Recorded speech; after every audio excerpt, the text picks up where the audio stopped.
สบายดีมื้อนี้เราจะมาแนะนำเกี่ยวกับตัวระบบลูกค้าจองโต๊ะเนาะแต่หลักๆมันก็จะมี2วิธีแต่ละนี้แม่นเราจะขอเข้าเป็นหน้าบ้านไปเลยเนาะเข้าไปหน้าบ้านนี้เนาะอันนี้แม่นพวกเราเข้าไปหน้าบ้านก็สิบ่ได้มีหยังแล้วเนาะรายละเอียดตัวนี้เนาะผังรายการเมนูว่าก็แล้วแต่จะใส่ก็แล้วแต่ออร์เดอร์เนาะมันก็จะบ่ได้มีหยังเนาะแต่หลักๆเราจะมาให้รู้ว่าเราจะเฮ็ดขั้นตอนใดมันจะมี2วิธี1แม่นเราส่งลิงก์ไปให้ลูกค้าแล้วลูกค้ากดผ่านลิงก์ เนาะตัวนั้นเขาจะบ่ได้แนะนำแต่เขาจะมาแนะนำตัวลูกค้าโทรมาหาโดยตรงเลยเนาะเข้าเบอร์หาแล้วพนักงานเราต้องได้รับเนาะรับแล้วกดเข้าตัว3ขีดนี้เพื่อหยังเพื่อเฮ็ดอ่าปึ้มบันทึกการจองโต๊ะเนาะตัวนี้ตัวนี้แม่นตัวที่เขาเจ้านำใช้ไปแล้วเนาะมื้อนี้แหละแต่มื้อนี้เขาจะมาเฮ็ดกรณีว่าลูกค้าที่ยังบ่มีรายชื่อเทื่อถ้ามีรายชื่อแล้วก็มีแต่ตีใส่นี่แหละคือว่าแล้วเนาะกฎหมายบวกนี้นอกจากนั้นมันจะมี อันนี้มันอย่างวันที่มื้อนี้เนาะหรือว่าลูกค้าสิเผื่อไว้มื้ออื่นอิหยังก็แล้วแต่สำคัญบอกเวลาแต่เขาจะเฮ็ดมื้อนี้ให้เบิ่งคร่าวๆเนาะอันนี้แม่นเวลาที่ลูกค้าจะมากินเราสิใช้ประมาณ22โมงเนาะ22โมง22โมงเริ่มบ่22โมง22โมง22โมง22โมง00เนาะลูกค้าจะมากินแล้วแต่อันนี้สามารถปรับได้นะเปลี่ยนเวลาได้อันนี้แล้วแต่ทางร้านนี่ตัวที่2เป็นผัง สามารถเลือกได้เลยเนาะแต่ว่าเขาจะบ่เลือกเอาเทื่อเขาจะเอาตามหลังก็ได้เขาจะบอกว่าเรื่องลูกค้านี่ก่อนเนาะคนนี้บ่มีลูกค้ามีลูกค้ามันก็จะมีอยู่ในลิสต์เบิดเลยที่กรณีที่มันเคยบันทึกเข้าไปไว้เนาะแต่ปัจจุบันนี้เขาจะมาเข้าตรงนี้บอกว่าเขามีเบอร์แล้วบ่เขาจะเอาเบอร์ผู้ใหม่เนาะเอาชื่อผู้ใหม่ชื่อว่าบริษัทโตโยต้าเนาะโตโยต้ามาเบอร์โทรสำคัญเบอร์โทรกับ2อย่างนี่แหละเนาะเพื่อเขาสิจื้อใส่20ใส่อ่า 9แล้วก็8ไปเลยเนาะ1 2 3 4 5 6 7แบบนี้ตัวนี้หลังจากนั้นตัวนี้เมนบ่ใส่ก็ได้ใส่ก็ได้เนาะเพื่อจะได้ข้อมูลลูกค้าใส่ไว้ก็ได้กรณีลูกค้าบอกว่าเดือนปีเกิดเราก็สามารถที่ได้ตรีมเนาะจัดวันเกิดให้ลูกค้ากรณีลูกค้ามาส่งก็ได้แต่เราจะเน้นตัวนี้ก่อนกดตกลงไปว่าจะได้ซื้อหนึ่งเนาะเบอร์โทร9แล้วไปเบิดจำนวนจำนวนจำนวนจำนวนลูกค้าที่มาแม่น10หรือ20ก็แล้วแต่เนาะ20คน20คนเนาะตัวนี้แม่นเมนูเมนูนี่สามารถเลือกได้เลยเนาะเลือกได้อย่างเพื่อเขาจะเขาเฮ็ดคืนกว่านี้เขามีจัดงานอย่างลูกค้าต้องได้เลือกเมนูประมาณเตรียมขึ้นโต๊ะแหละเขาต้องเลือกไว้ก่อนเนาะเลือกอันนี้สมมุติอันนี้เป็นตัวอย่างเนาะอันนี้บ่แม่นอาหารเป็นตัวอย่างแต่ว่าที่เขาเฮ็ดลูกค้าเบิ่งจัก2-3อันรายการกันเนาะเอาตัวนี้แล้วกาแฟบีฟกาแฟนี่กดเข้าไปบนนี้ อันนี้แล้วแต่อันนี้ก็ใส่2ใส่3ก็แล้วตีเส้นนี้ก็ใส่2ใส่2รายการเนาะหลังจากนั้นก็เลื่อนลงมาเอาบีฟเอาเบียร์ก็แล้วแต่เนาะเอาเบียร์ทีนี้ออกจากซาวสร้างไว้เนาะออกจากซาวกดเข้าไปกดที่ปุ่มข้างนี้เนาะกดที่บนปุ่มตัวนี้แล้วมันก็เด้งขึ้นมาเลยเนาะอันนี้มันตกอยู่4ล้านปลายประมาณนี้ก็เนาะอันนี้มันจะบอกรายละเอียดทั้งหมดที่ลูกค้าสั่งอาหารเนาะหลังจากนั้นเราก็มากดตกลงไป กดตัวลงไปนี่แม่นข้อเสนอหยังมีหยังเราถึกเสนอไปก็แล้วแต่เนาะเสนอลูกค้าเสนอมาอันนี้แม่นหมายเหตุให้ครัวแม่นเฮ็ดก่อนจักโมงหาจักโมงก็ได้ตัวนี้เนาะเฮ็ดเผื่อไว้อันนี้แม่นแม่ครัวเพิ่นจะรู้ดีว่าเฮ็ดจักโมงหลังจากนั้นเราก็จะมาเข้าตัวผังเพื่อลูกค้าจะเลือกเนาะคราวนี้ลูกค้าเลือกผัง VIP เราก็กดไปเลยเนาะกดเบอร์4นี่ตดลงไป แล้วมันจะเปลี่ยนสีส้มให้เบิ่งเนาะแต่วันนี้กรณีเขาสิเว้าเรื่องเงินมัดจำเนาะอันนี้กรณีบางท่านเพิ่นบ่เอามัดจำแต่บางเงิน4ล้านอาจจะจำครึ่งหนึ่งบ่เนาะตามทุนตามนี่อันนี้อาจสิจำนวนเงินสดอาจจะเป็นเงินโอนนะ Visa One เงินโอนเงินโอนเนาะใช้เงินโอนเนาะอ่าเงินโอนผ่านมันจะผ่าน Visa One ก็ได้Visa One อันนี้แม่นมัดจำอยู่ล้านหนึ่งล้านหนึ่งนะครับอันนี้หมายเหตุอันนี้แล้วแต่จะทุกความต้องการแล้วก็กดตกลงไป ถือว่าแล้วไป อันนี้เราได้ทุกอย่างคือที่ว่ามีเสร็จแต่แล้วเวลาเนาะก็มันมีสัก2โมงเขาจะมากินกันก่อนเนาะตัวอย่างเวลาสามัญอย่างนั้นก็กดตกบันทึกไว้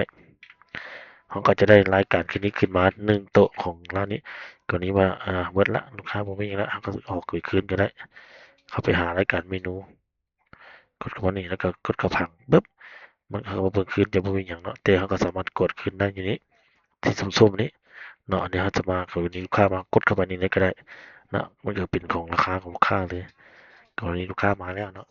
กรณีว่าลูกค้าสั่งอาหารก็แล้วแต่อันนี้กดเข้านี่ย้ายโต๊ะนี่ก็ได้แต่อันนี้มันขั้นตอนมันก็บ่ยากนะกดเข้านี่ตามความต้องการส่งครัวเดี๋ยวเขาจะว่าเน้นตัวนี้หลายกว่ากดเข้าไปตัวนี้เนาะจะเป็นรายละเอียดของลูกค้าแล้วอันนี้ตัวนี้อาจจะบ่ได้ไหนวันนี้เขาก็สามารถสมมุติว่าออกมาเป็นผังปกติตัวนี้เนาะเราบ่เห็นเราก็สามารถกดเข้า3ขีดนี่คือเก่าเพื่อหยังเพื่อเบิ่งปึ้มบันทึกการจองโต๊ะนี้เนาะแต่มันจะมีรายละเอียดอันนี้แม่นสามารถมันจะมีรายละเอียดห้องสั่งอาหารเพิ่มก็ได้เติมเลยเนาะกดเข้าไปนี่ก็ได้สั่งอาหารเพิ่มมันก็มาคือเก่ากลับมาคือเก่าเนาะหรือว่าลูกค้าบ่ได้แคนเซิลออกตัวนี้ก็ได้แล้วแต่หลังจากนั้นก็ผมเข้าสู่ทางประวัตินี้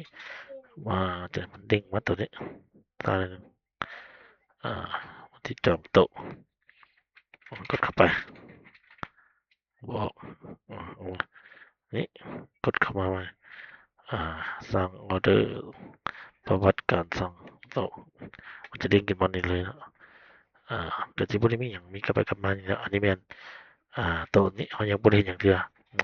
รับโต๊ะบ่นี่บ่หยังเทื่อเขาก็สิบ่เกี่ยวรับหั้นล่ะแล้วก็สั่งปกติไปเลยก็สิบ่ได้มีหยังเนาะสำคัญเป็นการเบิ่งนะมันมีกันนะลูกค้าจะต้องกินการอยู่แล้วเนาะเข้ามาตัวนี้เข้าเบิ่งรายละเอียดมันหยังมีหยังแหน่สามารถเช็กได้เลยเนาะสั่งปึ้มประวัตินี่มันมีหยัง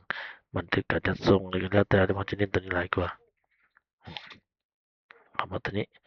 แล้วเข้ามาผังเข้ามาที่ส้มนี้เนี่ยตัวนี้เข้ามากลับไปกลับมาอยู่ในสำคัญเป็นตัวนี้แล้วตัวนี้มันจะมีตัวหนึ่งตัวที่พิเศษไม่ใช่มันจะเว่าเรื่องตัวนี้เนาะอันนี้มันอย่างในมันกดเข้ามานี่มันจะมีรายละเอียดตัวทั้งนาทีเวลานี่เราก็สามารถเบิ่งได้เนาะโทรศัพท์กับคอมมันจะต่างกันน้อยหนึงเนาะอันนี้รายละเอียดมันก็จะบ่มีหยังหลายแล้วตัวนี้อันนี้มันนั่งที่อันอื่นอย่างลูกค้าสามารถมาสั่งอาหารได้เพิ่มอีกสั่งเครื่องดื่มก็ได้เนาะสั่งเครื่องดื่มจาก3ดื่มจาก7เนาะ7เป็น7ล้านปลายแล้วถือว่ากายแล้วเนาะเงินเนาะสมมุติว่าตัวนี้บางทีราคามาแล้วก็ไม่ได้เก็บเงินแล้วตัวนี้ว่าตัวนี้ส่งครัวไปบันทึกอันนี้แปลว่าไม่บันทึกไปสำคัญเราต้องเบิ่งการรับเข้าครัวเมื่อคืนเนาะว่าเราต้องเช็กคืนนี่เลือกโต๊ะนี่ก็สามารถย้ายได้เดี๋ยวนี้ลูกค้าอยากย้ายก็ย้ายได้ย้ายมาโต๊ะA1 นี่ก็ได้เนาะกรณีอันนี้มันสิมี2กรณีนี้แม่นเรามีเวลาอยู่ให้ลูกค้าเอาโต๊ะนั้นก่อนก็ได้แล้วเราย้ายมาโต๊ะใหม่แต่เราต้องเบิ่งเวลาเนาะว่าลูกค้าสิมามื้อใด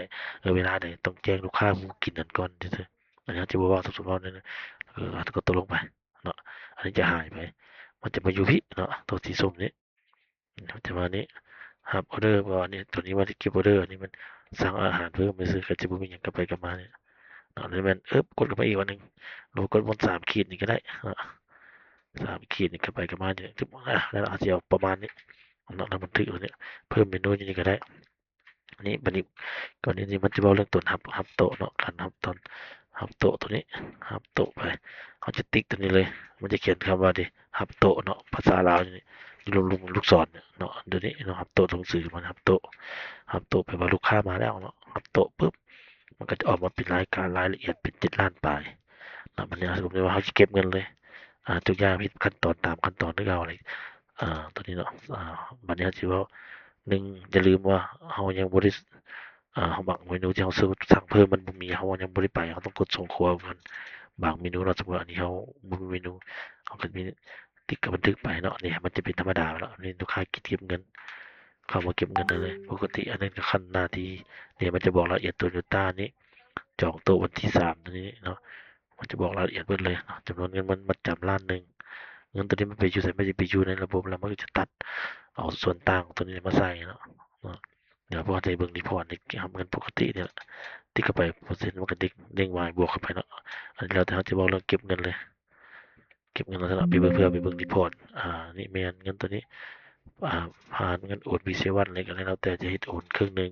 จ่ายครึ่งหนึ่งก็ได้เนาะแต่เขาจะเว้าเรื่องการรับเงินไปเลยรับเงินไปเลย แล้วก็ตอนนี้ครับสิปิ้นบ่ปิ้นก็แล้วแต่เราปิ้นก็ได้เนาะปิ้นว่ามันสิมีหยังเกิดขึ้นบ่เนาะสิปิ้นให้เบิ่ง ตอนนี้เราจะลองปิ้นให้เบิ่งปิ้นเข้าเบิ่งแล้วก็นี่ไปหลังจากนั้นมาเบิ่งคืนเนาะไหว้ไหว้อยู่นี่มันจะมีรายละเอียดแต่บังเอิญว่ามันเป็นฟอนต์มันอยากแตกนิดหนึ่งเนาะตัวนี้มันเป็นตัวนั้นเนี่ยมันจะออกมาตัวนี้อันนี้รายละเอียดตัวนี้นี่เครดิตตัวนี้นี่deposit ที่เป็นเงินมัดจำเนาะมันก็บอกอยู่ในนั้นหนึ่งมันจะบอกละเอียดเลยตัวนี้เนาะหลังจากนั้นจะพูดได้เลยว่าเขาได้ตัวนี้มามันจะมีเขาสามารถเข้าไปกดคืนได้เข้าไปกดคืนตัวนี้เนาะเดี๋ยวนี้ลูกค้าตัวนี้มีบ่เขาสามารถไปเบิ่งคืนได้มันหายหรือบ่หายเนาะลูกค้าจองโต๊ะเรื่องบันทึกมาเนาะเนี่ยตัวนี้เนี่ยรับเงินไปจะกลับไปกลับมาเนาะตัวนี้ตกลงสั่งอาหารเพิ่มลูกค้าจองได้โต๊ะได้โต๊ะตัวนี้เป็นว่าโต๊ะตัวนี้หายไปแล้วโตโยต้าเมื่อกี้เขาบริกรมันปิ้นกันนิดนึงนี่ลูกค้าโตโยต้าได้รับออเดอร์หลังแล้วก็จะมาแล้วไปเดี๋ยวเราไปเก็บเงินก่อนเนาะอ่ะครับเงินไปลูกค้าโตโยต้าลงเมื่อกี้ลงกับตัวนั้นก็คือเอาไปกลับมาเนี่ยแหละกลับไปนี่เก็บเงินผ่าน VCL วันจ่ายหมดเลยซะเนาะอันนี้ปกติมันก็มีปัญหาทางที่จะเป็นคร่าวๆคร่าวๆมึงกับปิ้นบินไปเนาะปิ้นบินไปว่าปิดไปลูกค้านี่อันนี้เป็นลูกค้า333อันนี้เป็น333เนาะเบิ่งคืน333อยู่ซะ333ดึงมาแล้วมันจะบอกรายละเอียดอันเบิดเนาะเงินอ่ามัดจำเนาะ deposit ในล้านหนึ่งตัวนี้เมื่อกี้เนี่ยเอาจะเป็นประมาณนี้อันนี้แม่นนี่ขั้นตอนนี้เราจะมาเบิ่งเรื่องเอารายงานรีพอร์ตเนาะก็ได้ว่ามันจะมี2อันนี้เป็นแคชเชียร์มันจะเป็นเพนเนาะเอาได้2อันเขาที่แต่ละหลักมันอยู่หลังบ้านการเงินนั่นแหละอันนี้เป็นแคชเชียร์แค่พิมพ์ออกรายละเอียดมาเนาะเงินนี้เท่านี้เงินหลังการขายเนี่ยจำนวนเงินจะบอกรายละเอียดเบิดเนาะเท่าไหร่อันนี้มันติดกะอันนี้มันจะบอกรายละเอียดทั้งหมดเลยเนี่ยสามารถพิมพ์เป็น Excel ได้กดเข้าไปนี้ได้มันจะเป็น Excel รายการขายส่วนนี้แล้วแต่ทางห้างว่าจะเอาหรือบ่เอาเนาะนี่ตัวนี้หลังจากนั้นเราจะปิดกะอันนี้เราพิมพ์สลิปออกมาแล้วพิมพ์นี่พิมพ์แล้วเราก็จะปิดกะจะมี2จังหวะปิดกะไปเขาจะออกจากระบบมันถามว่าปิดกะเนาะเพื่อเขาจะไปเอารีพอร์ตอยู่หลังบ้านมึงนะอันนี้มันจะบอกรายละเอียดทั้งหมดเนาะเงินตัวนี้เท่าไหร่เงินบัตรจากบัตรนี้เงินภายในกะวอนมันคือเก่าปกติของแคชเชียร์เขาจะน่าจะเรียกเขาเจ้าเนาะมอบครับนี่มันจะมีรายละเอียดอยู่ในเบิดเนาะในกะที่เรามีเนาะนี่กดเข้ามาเบิ่งละเอียดไปเลยสามารถพิมพ์ได้อันนี้เงินบัตรเงินจากการโอนบัตรมันจะเป็นเงินที่การรับแบบค่าเงินมันจะมีมันจะแจ้งว่าเงินมันเงินมัดจำเนาะนี่มันจะออกเหรียญมันเนี่ยแต่ว่าเขาต้องเข้าใจว่าเงินล้านหนึ่งเงินมัดจำเนี่ยเงินมัดจำเนี่ยแล้วก็ปิดกะไปเลยจะไปลองปิดกะมันเนาะหลังจากนั้นไปเข้ามึงรายงานการขายว่ามันจะออกเป็นแบบไหนแน่เนาะอ่าเข้าตอนนี้เข้าตอนนี้ที่ใส่แล้วก็เก่าเก่าอันนี้เขาจะสร้างอีกมึงเก่าแล้วมึงตัวนี้ปุ๊บเก่านี่มันจะออกมาตัวนี้เนาะจะออกรายละเอียดมาเบิดเลยเนาะเงินนี่ล้านหนึ่งเงินการจะขายนี่เงินจากเนี่ยการมอบให้ก่อนนี่แต่เงินมัดจำมันจะมีจะเดี๋ยวนะอืมในกะผมบอกไปละเงินตัวนี้เป็นเงินที่เขาจะได้หุ้นแต่ว่าเงินในกะมันเดี๋ยวจะเช็คขึ้นนะลายเซ็นไม่เป็นเดี๋ยวเอาไปเบิ่งรีพอร์ตกันเนาะเขาจะไปเบิ่งรีพอร์ตการขายกันวันนี้เขาไปเบิ่งคืนสิ่งข้อมูลคืนเขาจะว่าได้ในวันรีพอร์ตของวันนี้กดเข้ามาเข้ารายงานการขายนี่รายงานการขายแล้วก็กดเข้าขายสินค้าแล้วเขาจะเบิ่งในมือนี้เลยก็ได้มือนี้เอาตัวมือนี้มันจะไปออกละเอียดเบิดเนาะจะเบื่อตัวนี้สามารถที่เป็น Excel ได้อันนี้เป็นทานวีเซวันเนาะล้านหนึ่ง2เที่ยวเห็นมาเมื่อกี้นี้เนาะอันนี้เป็นเงินจากการโอนแต่ว่าเขาสำคัญเราเลือกซื้อสำคัญเราตั้งค่ามันถึกตั้งค่าอันนี้มันจะบอกรายละเอียดอยู่นี้เลื่อนลงมาข้างขอนี้นี่แต่พวกเงินมาจำบัดแต่ว่าได้ทำมาแล้วเนาะสามารถเลือกปิ้นได้ว่าเขามาเอาตัวนี้อีกกันตื่นมันได้เบิ่งได้หลายอย่าง อาจจะใส่ตัว3ขีดนี้เลือกประเภทบินเนาะตัวนี้แล้วแต่ทางนั้นอาจจะหมดสองพวกนี้แล้วก็สามารถปิ้นได้เลยปิ้นออกเป็น Excel ได้เลยมันจะออกมาเป็นตัวนี้แหละเพื่อติดขัดให้กับการเงินอย่างแล้วแต่เนาะอ่าบอกว่าเดี๋ยวนะเพิ่ม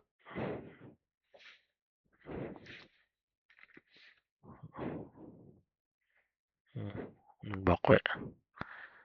continue employee done โอเค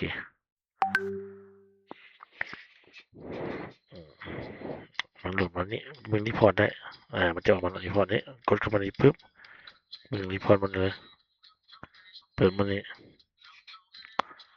เปิดมันนี้ปุ๊บเนี่ยมันจะบอกรายละเอียดมันเป็นเองเนาะเงินเท่าไหร่เลยเหตุผลมันก็จะไม่ยืนยันเลยสามารถติดตามได้เลยนะมันออกมาเนี่ยมันมีเงินจากการขายเนี่ยอันที่วันนี้อันนี้เป็นการลงที่วัดเบิ้งได้หลายอย่างอันนี้เป็นขั้นตอนการเบิ้งมาเบิ้งคืนตัวนี้ก็ได้ปิดการละสมมติต้องเข้าไปหาภาคส่วนที่เกี่ยวข้องปึ๊บกดเข้าตัวนี้เบิ้งคืนซะก็สิประมาณนี้เพราะว่าเบิ่งแล้วมันสิซ่านิดหนึ่งแล้วเนาะอันนี้ก็สิบ่มีหยังเราปิดการ์ดลองเปิดการ์ดคืนนี่แต่ก็สามารถเบิ่งได้ว่าเงินมัดจำตัวที่ว่าลูกค้ามามีบ่เดี๋ยวเราเปิดการ์ดมาหนึ่ง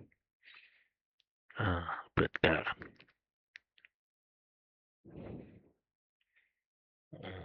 เดี๋ยวท่าหนึ่งเน็ตเปิดมามันจะเบิ่งคืนแล้วก็มาเบิ่งตัวนี้คือเก่าเลยเปิดการ์ด warning อะไรมันแล้วแต่เราเบิ่งคืนว่ามีบ่เพิ่มบันทึกบิลมันจะบอกได้หลายรายละเอียดแต่มันจะบ่มีแล้วมื้อนี้ถือว่าเบิดแล้วเอามาซิกเบิ่งคืนตัวนี้ก็ได้ตัวนี้คือว่ามันจะมีรายละเอียดของผู้ใดแหน่เนาะนี่อันนี้ถ้ามีการจองก็เบิ่งอยู่นี่คืนได้เนาะเวลาวันที่ได้เบิดนี่อันนี้มันมีการจองอยู่ในเทลเนาะแต่ว่านี่มันได้รับออเดอร์แล้วเนาะนี่ตอนนี้วันที่4มันคือเกมมันจะกดคืนให้มันหายไปซื่อเนาะอันนี้ก็สิประมาณนี้เนาะก็บ่ได้มีหยังหลายประมาณนี้โอเค